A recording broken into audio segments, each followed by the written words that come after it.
I can see very sincere. Look, there's some goodness in them. With all the things that are going on, there is certain goodness in them, which bulk of our people, they lack. They haven't got it. You know that Shatila and Sabra massacre, they killed every man, woman, and child. And even the horses were killed.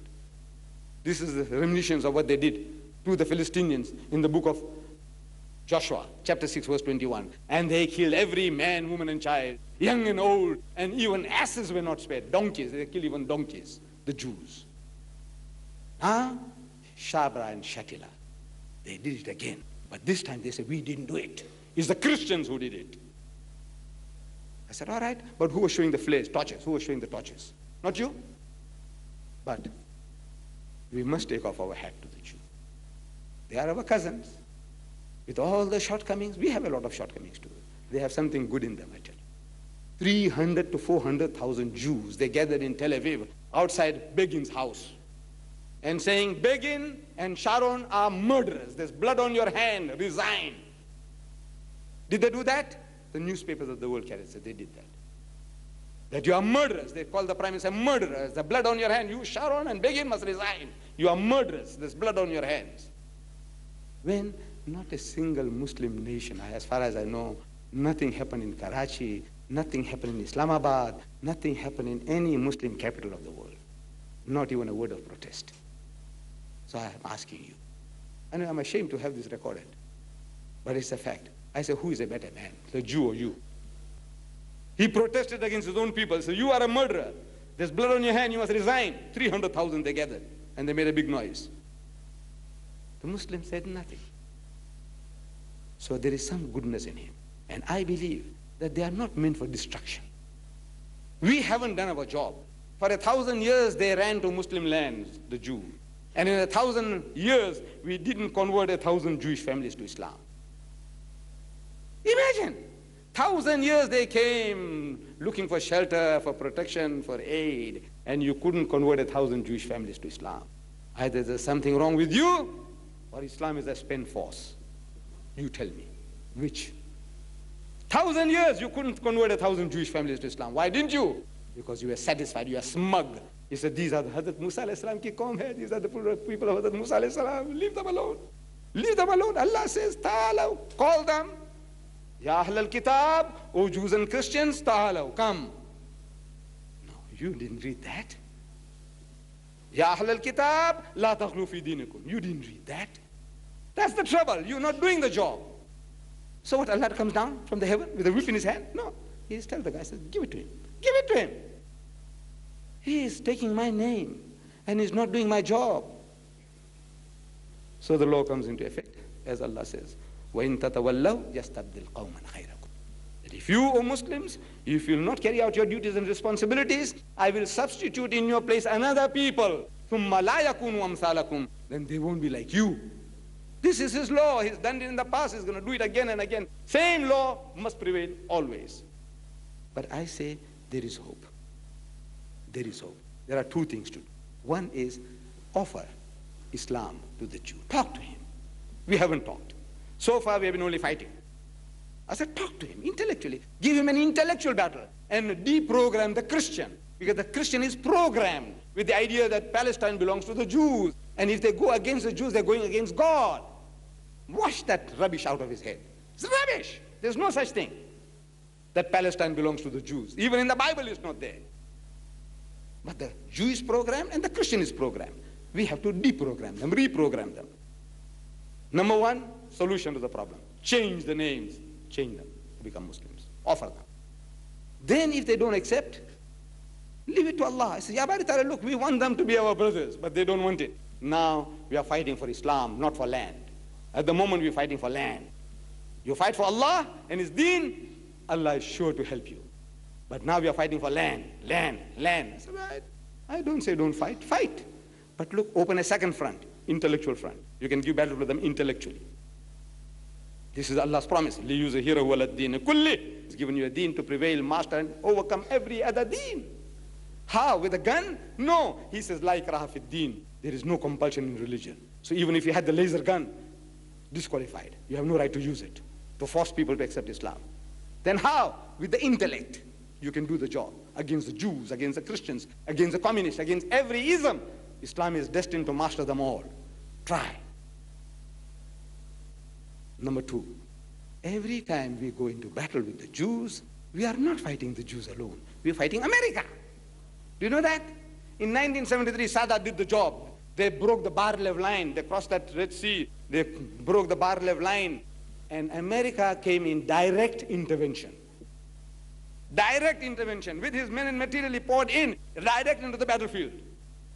So every time now we are fighting the Jews, remember this, that we are not fighting him, we are fighting the Americans.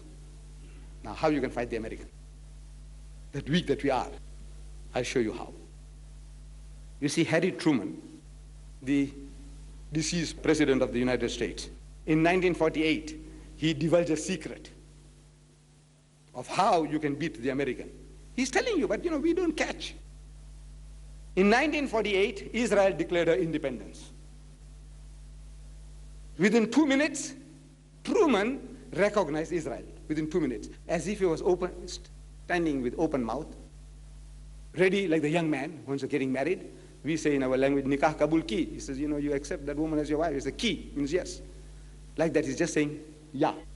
When you want to get married, how the guy is waiting, the young fellow, so you accept her? Say, yeah.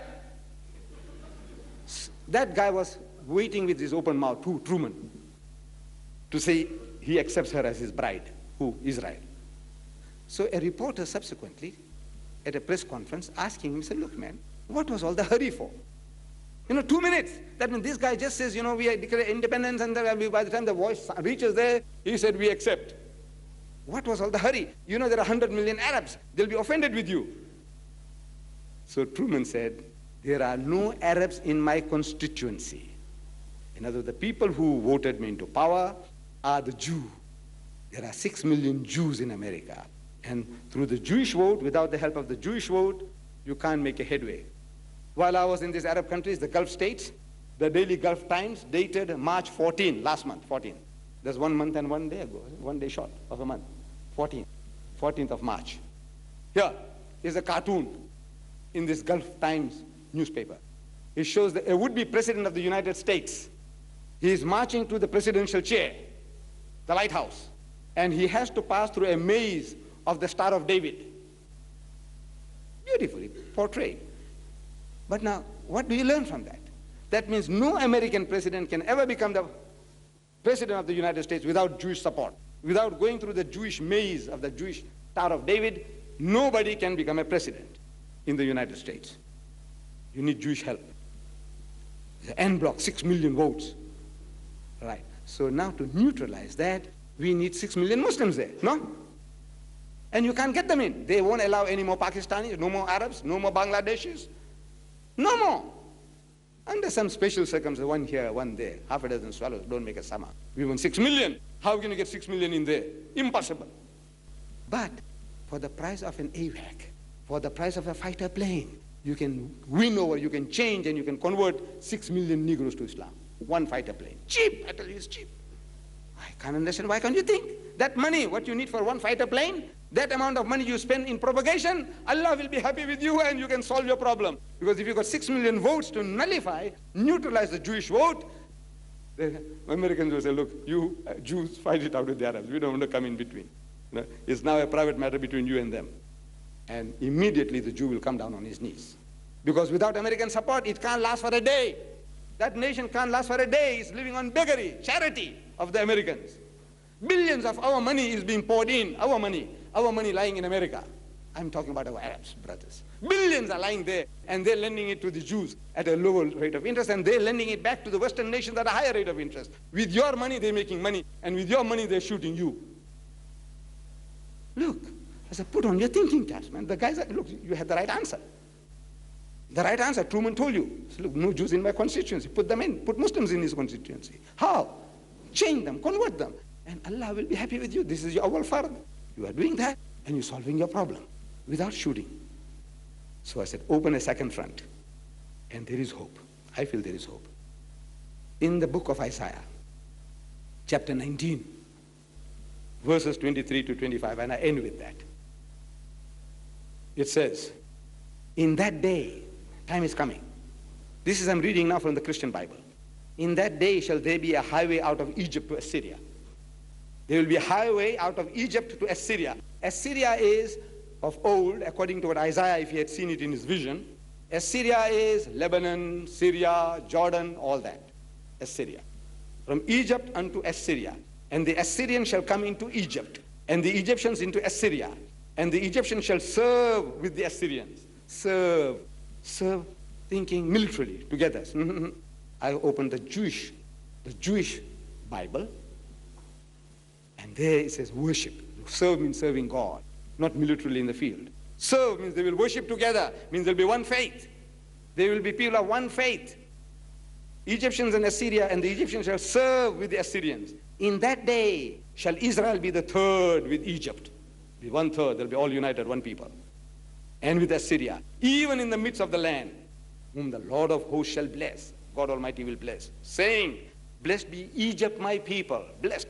The first time God Almighty is talking good things about Egypt. Otherwise, the whoredoms of Egypt, the idolatries of Egypt, the plagues of Egypt. Every time Egypt is spoken of is in all filthy, dirty way in the Bible. Here, for the first time, God Almighty says, blessed be Egypt, my people, and Assyria, the work of my hands, and Israel, my inheritance. That they will be, inshallah, one people under the banner of Islam. May Allah Bari Ta'ala give us this, that we may take up these battles, these challenges, and in our own little way, show the people the Quran. The Jew, show him the Quran. How Allah Bari Ta'ala speaks about them. Ya Bani Israel askuru ni'mati allati an'amtu alaykum. And you see them falling on their backs. They can't believe it, that this is the book of an enemy talking so lovely to them. Can Muhammad speak like that? No, this is Allah talking. And there is a plan. In his plan, I said destruction is not the outcome. Once we accept Islam, as it happened in the past in the time of our Nabi, the Aus and the Hajraj, they became one people under the banner of Islam. The same thing, Allah can save us. Hold the Quran, offer them the Quran. To the Jew, to the Christian, to the atheist, to the agnostic, offer the Quran and create a bond, the rope of Allah, that we become one people. Wa akhiru da'wana alhamdulillahi rabbil alameen.